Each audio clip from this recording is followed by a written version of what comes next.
Karibu katika Ikulu wiki hii.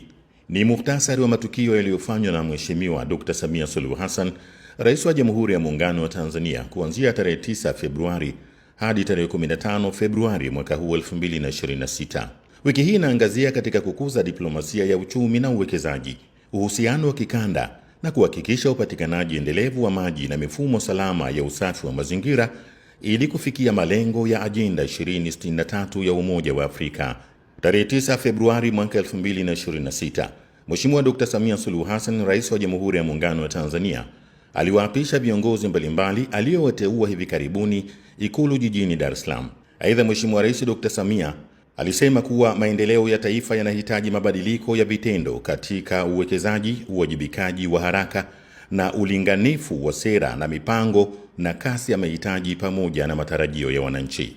Tarehe 12 Februari mwaka 2026, Mheshimiwa Dr. Samia Suluhu Hassan, Rais wa Jamhuri ya Muungano wa Tanzania, aliondoka nchini kuelekea Addis Ababa, Ethiopia, kwa ajili ya kushiriki mkutano wa 39 wa wakuu wa nchi na serikali wa Umoja wa Afrika. Mkutano huo ulifunguliwa rasmi tarehe 14 Februari mwaka 2026 na kuongozwa na kauli mbiu isemayo kuhakikisha upatikanaji endelevu wa maji na huduma salama za usafi wa mazingira ili kufikia malengo ya Ajenda 2063.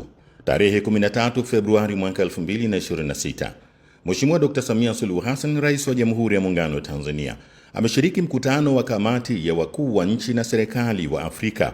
Akizungumza katika mkutano huo, Rais Dr. Samia ameeleza kuwa mabadiliko ya tabia nchi yanaendelea kuathiri sekta muhimu za uchumi zinazozalisha ajira, ikiwemo kilimo, nishati, uvuvi, utalii na miundombinu, na kudokeza kuwa hali ya hewa isiyotabirika inaendelea kudhoofisha mifumo ya maisha na uzalishaji barani Afrika. Aidha, Mheshimiwa Rais Samia alishiriki mkutano wa Italy na nchi za Afrika wenye lengo la kuimarisha ushirikiano wa pamoja katika nyanja za kiuchumi, nishati na masuala ya kiusalama. Tarehe 14 Februari mwaka 2026, Mheshimiwa Dr. Samia Suluhu Hassan, Rais wa Jamhuri ya Muungano wa Tanzania, ameshiriki katika mkutano wa viongozi wa juu na vyombo vya habari uliolenga kujadili namna ya kuimarisha ufadhili wa ndani wa programu za malaria, kupunguza utegemezi wa misaada ya nje pamoja na kuimarisha mifumo ya afya barani Afrika. Katika hatua nyingine, Rais Samia alishiriki kikao cha Umoja wa Afrika AU kuhusu G20 ambapo viongozi walipokea taarifa iliyowasilishwa na Rais wa Jamhuri ya Afrika ya Kusini,